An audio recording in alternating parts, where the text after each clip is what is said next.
Hi வணக்கம். இன்னைக்கு பார்த்தீங்கன்னா பாண்டியன் ஸ்டோரி இன்னைக்கான எபிசோடு தாங்க பார்க்க போகிறோம். அதுக்கு முன்னாடி என்னோட சேனலில் சப்ஸ்கிரைப் பண்ணி வச்சுக்கோங்க. வாங்க கதைக்குள்ளே போகலாம். இப்போ பார்த்தீங்கன்னா என்ன ஆகுது, கதிரை வந்து எஃப்ஐஆர் போட்டு ஜெயிலுக்கு கூட்டிகிட்டு போயிடுறாங்க. வக்கீலை வச்சு பேசியும் ஒன்றும் ஆகலை, நீங்கள் வந்து கோர்ட்டில் பார்த்துக்கோங்கன்ற மாதிரி சொல்லிட்டு போக, இந்த பக்கம் பார்த்தீங்கன்னா ராஜ் வந்து கதிர் இல்லாமல் அழுதுகிட்டே இருக்காங்க. அப்போ பாண்டியன் வந்து ஆறுதல் சொல்கிறாரு, இந்த மாதிரி எஃப்ஐஆர் போட்டு உள்ளே வச்சுட்டாங்க, எப்படியா இருந்தாலும் நான் பெயிலில் கொண்டு வந்துடுவேன், நீ கவலைப்படாத அப்படின்ற மாதிரி இங்கே வந்து பாண்டியன் அதுக்கப்புறம் எல்லாரும் வந்து ஆறுதல் சொல்கிறாங்க ராஜுக்கு.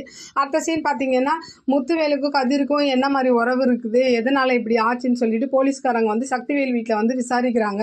அப்போ வந்து சக்திவேலு, குமார், அப்புறம் பழனி ஒய்ஃப் இவங்கெல்லாம் வந்து என்ன பண்ணுறாங்க, கதிருக்கு அகேன்ஸ்டாக சொல்கிறாங்க. ஆச்சி, வடிவு, பழனி இவங்கெல்லாம் வந்து என்ன பண்ணுறாங்க, கதிருக்கு கொஞ்சம் ஃபேவராக சொல்கிறாங்க. அப்போது இவங்களும் ஸ்டேட்மெண்ட் எடுத்துக்கிட்டு அங்கேருந்து போலீஸ் கிளம்பிடுறாங்க. அடுத்த சீன் பார்த்தீங்கன்னா ஹாஸ்பிட்டலில் தான் காமிக்கிறாங்க. அங்கே பார்த்தீங்கன்னா குமாருக்கு வந்து ஒரு மாதிரி பயம் வந்தது.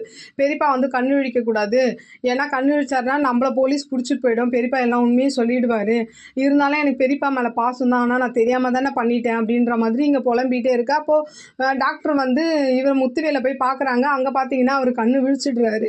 அங்கே வந்து என்ன பண்ணுறாரு, வெளியில் வந்து சக்திவேல் கிட்ட இந்த மாதிரி சொல்கிறாரு, இனிமேல் பயம் இல்லை, உங்கள் அண்ணன் வந்து கண்ணு முழிச்சிட்டாரு அப்படின்ற மாதிரி சொல்ல, இதில் பார்த்தீங்கன்னா குமார் ஒரு மாதிரி அதிர்ச்சியாக அப்படியே இன்னைக்கான எபிசோடு முடியுது. பார்க்கலாம் நாளைக்கு என்ன நடக்குதுன்னு பார்த்துட்டு நான் உங்களுக்கு ரிவ்யூ கொடுக்குறேன்.